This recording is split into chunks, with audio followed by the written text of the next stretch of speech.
ಇದು ಕೇವಲ ಒಂದು ವಾರ್ಡ್ನ ಪರಿಸ್ಥಿತಿ ಅಂತ ಅನ್ಕೋಬೇಡಿ. ಬೆಂಗಳೂರಿನ ಗಲ್ಲಿ ಗಲ್ಲಿಗೆ ನೀರಿಗಾಗಿ ಹಾಹಾಕಾರ ಶುರು ಆಗ್ಬಿಟ್ಟಿದೆ. ಗಲ್ಲಿ ಗಲ್ಲಿಗಳಲ್ಲೂ ಇದೇ ಪರಿಸ್ಥಿತಿ. ಅದನ್ನೇ public TV mega reality check ಮಾಡಿರ್ತಕ್ಕಂಥದ್ದು.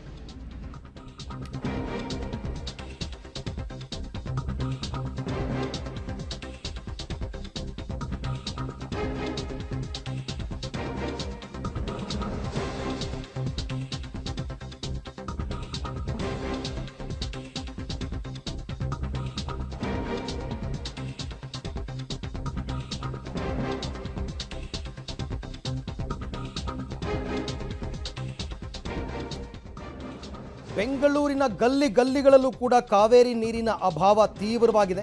ಮಾಗಡಿ ರೋಡ್ನ ಕೆಪಿ ಅಗ್ರಹಾರದಲ್ಲೂ ಕೂಡ ನೀರಿಗೆ ಬರ. ನೀರಿಲ್ಲದೆ ಮನೆಗಳನ್ನ ಖಾಲಿ ಮಾಡ್ತಾ ಇದ್ದಾರಂತೆ ಬಾಡಿಗೆದಾರರು. ನಮಗೆ ಈ ಏರಿಯಾ ಬೇಡ, ಈ ಏರಿಯಾ ಬೇಡ ಅಂತ. ಎಷ್ಟೋ ಮನೆಗಳ ಮುಂದೆ ಟುಲೆಟ್ ಬೋರ್ಡ್ಗಳು ಹಾಕಿದ್ದಾರೆ. ಯಾಕೆ ಅಂತಂದರೆ ಜನ ಮನೆ ಖಾಲಿ ಮಾಡ್ಕೊಂಡು ಹೋಗಿದ್ದಾರೆ. ಮೇಯ್ನ್ ರೀಸನ್ ಏನಪ್ಪ ಅಂತಂದರೆ ಅಲ್ಲಿರ್ತಕ್ಕಂಥ ನೀರಿನ ಅಭಾವ. ಹಾಗೆ ನೋಡೋಕೆ ಹೋದರೆ ತುಂಬ ಏರಿಯಾಗಳಿದೇ ಪರಿಸ್ಥಿತಿ. ಇಲ್ಲೂ ಕೂಡ ಹಾಗೆ ಆಗಿದೆ. ಸೊ ಒಂದು ಕಡೆ ಮನೆಗಳ ಮುಂದೆ ಟುಲೆಟ್ ಬೋರ್ಡು. ಯಾಕೆ ಅಂತಂದರೆ ಮನೆಗಳನ್ನ ಖಾಲಿ ಮಾಡ್ಕೊಂಡು ಹೋಗ್ತಾ ಇದ್ದಾರೆ. ಮತ್ತೊಂದು ಕಡೆ ನೀರಿಲ್ಲದೆ ಜನ ರೋಡ್ಗಿಳಿದು ಕಾಯ್ಕೊಂಡು ಒಂದೊಂದು ಕೊಡ ನೀರು ಸಿಕ್ಕಿದ್ರೆ ಸಾಕಪ್ಪ ಅಂತ. ರಾಜ್ಯ ರಾಜಧಾನಿ ಬೆಂಗಳೂರಿನಲ್ಲೇ ಈ ಥರ ಆದರೆ ಇನ್ನು ಬೇರೆ ಕಡೆ ಏನು ಗತಿ ಅಂತ. ಬೇಸಿಗೆಗಿಂತ ಮುಂಚೆನೇ ಬೆಂಗಳೂರಲ್ಲಿ ನೀರಿನ ಹಾಹಾಕಾರ ಶುರುವಾಗಿದೆ. ನೀರಿಲ್ಲದೆ ಬೆಂಗಳೂರಲ್ಲಿ ಮನೆಗಳನ್ನ ಖಾಲಿ ಮಾಡ್ಕೊಂಡು ಹೋಗುವಂಥ ಪರಿಸ್ಥಿತಿಗೆ ಬಾಡಿಗೆದಾರರು ಬಂದಿದ್ದಾರೆ. ನಿಮಗೆ ದೃಶ್ಯಗಳನ್ನ ತೋರಿಸ್ತಾ ಅದ್ರ ಬಗ್ಗೆ ಹೇಳ್ತೀನಿ. ನಾನು ಬೆಂಗಳೂರಿನ ಮಾಗಡಿ ರಸ್ತೆಯಲ್ಲಿರುವಂಥ ಕೆಪಿ ಅಗ್ರಹಾರದಲ್ಲಿದ್ದೀನಿ. ನೀವು ನೋಡ್ಬೋದು ದೃಶ್ಯಗಳಲ್ಲಿ ರಸ್ತೆಯಲ್ಲಿ ಸಾಕಷ್ಟು ಮನೆಗಳ ಮುಂಭಾಗದಲ್ಲಿ ಈ ರೀತಿ ಟುಲೆಟ್ ಬೋರ್ಡ್ಗಳು ಕಾಣಿಸ್ತಿದೆ. ಮನೆ ಖಾಲಿ ಇದೆ ಬಾಡಿಗೆಗೆ ಅಂತ ಬೋರ್ಡ್ಗಳು ಕಾಣಿಸ್ತಿರುವಂಥದ್ದು. ಅಂದರೆ ಸಾಕಷ್ಟು ಜನ ಕಳೆದ ಒಂದೂವರೆ ತಿಂಗಳು 2 ತಿಂಗಳಿಂದ ನೀರು ಸರಿಯಾಗಿ ಬರದೇ ಇರೋ ಕಾರಣಕ್ಕೆ ಮನೆಗಳ ಮುಂದೆ ಮನೇಲಿ ಬಾಡಿಗೆದಾರರು ಏನಿದ್ರು ನೀರು ಸರಿಯಾಗಿ ಬರ್ತಿಲ್ಲ, ನೀರು ಸಿರೋ ಜಾಗಕ್ಕೆ ಮನೆಗಳನ್ನ ಖಾಲಿ ಮಾಡ್ಕೊಂಡು ಹೋಗುವಂತಹ ಪರಿಸ್ಥಿತಿಗೆ ಬಂದಿದ್ದಾರೆ. ಇಲ್ಲೂ ನೋಡ್ತಿದ್ದೀರಾ ಮನೆ ಖಾಲಿ ಇದೆ ಅಂತ ಒಂದು ಬೋರ್ಡ್ ಕಾಣಿಸ್ತಿದೆ. ಮನೆಗಳನ್ನು ಖಾಲಿ ಮಾಡ್ಕೊಂಡು ಹೋಗುವಂಥವ್ರು ಕೊಡ್ತಿರೋ ರೀಸನು ನೀವು ಸರಿಯಾದ ರೀತಿಯಲ್ಲಿ ನೀರು ವ್ಯವಸ್ಥೆ ಮಾಡ್ತಿಲ್ಲ, ಅದಕ್ಕಾಗಿ ನಾವು ಮನೆ ಖಾಲಿ ಮಾಡ್ಕೊಂಡು ಹೋಗ್ತಿದ್ವಿ. ಇದೇ ರೋಡಲ್ಲಿ ಸಾಕಷ್ಟು ಮನೆಗಳ ಮುಂಭಾಗದಲ್ಲಿ ಈ ರೀತಿ ಬೋರ್ಡ್ಗಳು ಕಾಣಿಸ್ತಿರುವಂಥದ್ದು ನೋಡ್ಬೋದು ದೃಶ್ಯಗಳಲ್ಲಿ. ಇಲ್ಲೊಂದಿದೆ ಮನೆ ಖಾಲಿ ಇದೆ ಅಂತ ಅವ್ರ ಫೋನ್ ನಂಬರ್ ಕೂಡ ಹಾಕಿರುವಂಥದ್ದು. ಕಾರಣ ಇಲ್ಲಿನ ಜನನೇ ಕೇಳ್ಬಿಡೋಣ, ಮಾಲೀಕರು ಇರ್ತಾರೆ, ಓನರ್ ಇರ್ತಾರೆ. ಅಮ್ಮ ಹೇಳಿ, ಮನೆ ಮುಂದೆ ಮನೆ ಖಾಲಿ ಇದೆ ಅಂತ ಬೋರ್ಡು, ರೀಸನ್ ನೀರು ಬರ್ತಲೇ ಇರೋದು? ನೀರ್ದೇ ಸರ್, ನೀರ್ದೇ ಪ್ರಾಬ್ಲಮ್. ನೀರಿಲ್ಲ, ನೀರು ಸರಿಯಾಗಿ ಕೊಡಕ್ ಆಗಲ್ಲ, ಕುಡಿಯೋ ನೀರು ಇಲ್ಲ. ಬೋರ್ ನೀರ್ಗೆ ನಾವು ಎಷ್ಟು ಸಲ ರಿಕ್ವೆಸ್ಟ್ ಮಾಡಿದೀವಿ, ಒಬ್ರು ಬಂದು ಕೇಳೋರಿಲ್ಲ. ಇಲ್ಲಿ ನಾವು ಹೇಳಿ ಸಾಕಾಯ್ತು. 15 ವರ್ಷದಿಂದ ನಾವು ಅನುಭವಿಸ್ತಾ ಇದೀವಿ. ಈ ವರ್ಷ ಬರೀ ಇದೇ ಕತೆನೆ. ಯಾವ ವರ್ಷ 1 ವರ್ಷ ಖಾಲಿ ಆಯ್ತಮ್ಮ ಮನೆ ಎಷ್ಟು ಖಾಲಿ ಇದೆ? ಇರುತ್ತೆ ಸರ್, ಅದು ಖಾಲಿ ಆಗ್ತಾನೆ ಇರುತ್ತೆ. 2 ಮನೆ ಖಾಲಿ ಇದೆ.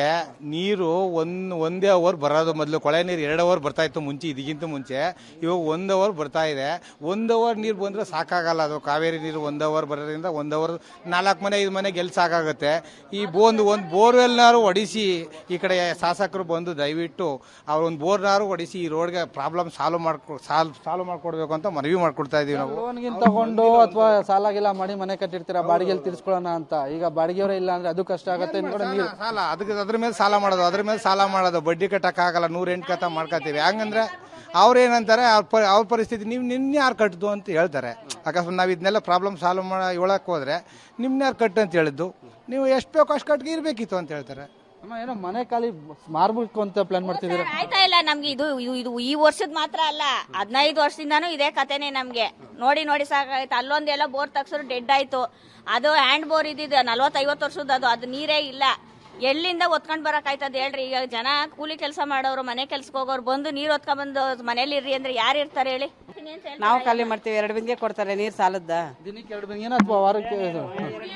ಕುಡಿಯೋ ನೀರು 2 ಬಿಂದಿಗೆ ಹಿಡಿಯೋದು. ಅದು ನೀರು ಜಾಸ್ತಿ ಬಂದ್ರೆ ನಮಗೂ ಬಿಡ್ತಾರೆ. ಸಾಕಾಗಲ್ಲ. ಅದು ಮಕ್ಕ ಮರಿ ಇರುತ್ತಾವ, ಒಂದ್ ಏನೋ ಮಾಡ್ಕೊಳ್ಳುತ್ತೆ. ತೊಳೆಯಕ್ಕೆ ಎಲ್ಲಿದೆ ನೀರು? ನೀರೇ ಇಲ್ಲ. ನೀವು ಖಾಲಿ ಮಾಡ್ಬೇಕು ಅಂತ ಯೋಚನೆ ಮಾಡ್ತೀವಿ. ಖಾಲಿ ಮಾಡ್ಬೇಕು, ನೀರೇ ಇಲ್ಲ. ಈ ರೋಡೇ ಅಂತಲ್ಲ, ನೀರೇ ಇಲ್ಲ. ನಾ ಬಂದು 3 ವರ್ಷ ಆಯ್ತು, ನೀರೇ ಇಲ್ಲ. ಇದು ಇಲ್ಲಿನ ಸ್ಥಳೀಯರು ಹೇಳ್ತಿರುವಂಥದ್ದು, ಮಾಲೀಕರು ಹೇಳ್ತಿರುವಂಥದ್ದು. ಸರಿಯಾಗಿ ನೀರು ಬರ್ತಿಲ್ಲ ಅಂತಂದ್ರೆ ಬಾಡಿಗೆಲಿ ಇರೋರು ನಾವು ಖಾಲಿ ಮಾಡ್ಕೊಂಡು ಹೋಗುವಂಥ ಪರಿಸ್ಥಿತಿಗೆ ಬರ್ತಿದ್ದೀವಿ. ಯಾಕಂದ್ರೆ ನೀರು ಬೇರೆ ಕುಡಿಯೋಕೆ 2 ಬಿಂದಿಗೆ ಕೊಡ್ತಾರೆ, ಎಲ್ಲಿಂದ ಸಾಲುತ್ತೆ ಅಂತ ಕೇಳ್ತಿರುವಂಥದ್ದು. ಕ್ಯಾಮ್ರಾ ಪರ್ಸನ್ ಸುಹಾಸ್ ಜೊತೆಗೆ ಮಾರುತಿ, ಪಬ್ಲಿಕ್ ಟಿವಿ, ಬೆಂಗಳೂರು. ಒಂದು ದಿನಕ್ಕೆ 2 ಕೊಡ ನೀರು ಅಂತಂದರೆ ಯೋಚನೆ ಮಾಡಿ ನೋಡಿ. ಗಂಡ, ಹೆಂಡತಿ, ಮಗು 3 ಜನ ಇರತಕ್ಕಂಥ ಒಂದು ಚಿಕ್ಕ ಫ್ಯಾಮಿಲಿ. ಆ ಚಿಕ್ಕ ಫ್ಯಾಮಿಲಿಗೆ ನಿಮಗೆ 2 ಕೊಡ ನೀರು ಅಂತಂದರೆ ಆ ಚಿಕ್ಕ ಫ್ಯಾಮಿಲಿಗೆ ಸಾಕಾಗಲ್ಲ, ಯಾವುದಕ್ಕೂ ಸಾಕಾಗಲ್ಲ. ಇನ್ನು ಅವ್ರ ಪಾಪ ಸ್ನಾನ ಮಾಡೋದು ಎಲ್ಲಿ, ಆಯಿತಾ, ಬಾತ್ರೂಮ್ಗೆ ಯೂಸ್ ಮಾಡೋದು ಎಲ್ಲಿ, ಕುಡಿಯೋದಕ್ಕೆ ಎಲ್ಲಿ, ಅದಕ್ಕೆ ಮನೆಗಳನ್ನೇ ಮಾರ್ಬಿಡಬೇಕು ಅನ್ನೋ ಸ್ಥಿತಿಗೆ ಬಂದ್ಬಿಟ್ಟಿದ್ದಾರೆ. ಇದಿನ್ನೂ ಆರಂಭ. ಈ ವರ್ಷ ಬರಗಾಲ ಇತ್ತು, ಬರಗಾಲದ ಎಫೆಕ್ಟನ್ನು ಆರಂಭದಲ್ಲಿ ಅನುಭವಿಸ್ತಾ ಇದ್ದೀವಿ. ಇನ್ನು ಮುಂದೆ ಮಾರ್ಚ್, ಏಪ್ರಿಲ್, ಮೇ ಅಂತೂ ನಿಜಕ್ಕೂ ಕೂಡ ನರಕ ಸದೃಶ ವಾತಾವರಣ ಶುರುವಾಗ್ಬಿಡುತ್ತೆ. ಈಗೇನೋ 2 ಕೊಡ ಅಂತಾರೆ, ಆಮೇಲೆ ಅದೂ ಸಿಗಲ್ಲ. ಆ ರೀತಿ ಪರಿಸ್ಥಿತಿ ಬರುತ್ತೆ ಕೆಲವು ಏರಿಯಾಗಳಲ್ಲಿ. ಯಾಕೆಂದರೆ ಅಂತರ್ಜಲ ಕುಸಿದೋಗಿದೆ, ಬೋರಲ್ಲಿ ನೀರಿಲ್ಲ, ಕಾವೇರಿ ನೀರು ಬಿಡೋದಕ್ಕೆ KRS ಎಲ್ಲ ನೀರಿಲ್ಲ. ಇನ್ನು ಹೆಂಗೆ ನೀರು ಸಪ್ಲೈ ಮಾಡ್ತಾರೆ? ಅದಕ್ಕೆ ಈ ಸ್ಥಿತಿ ಪಾಪ.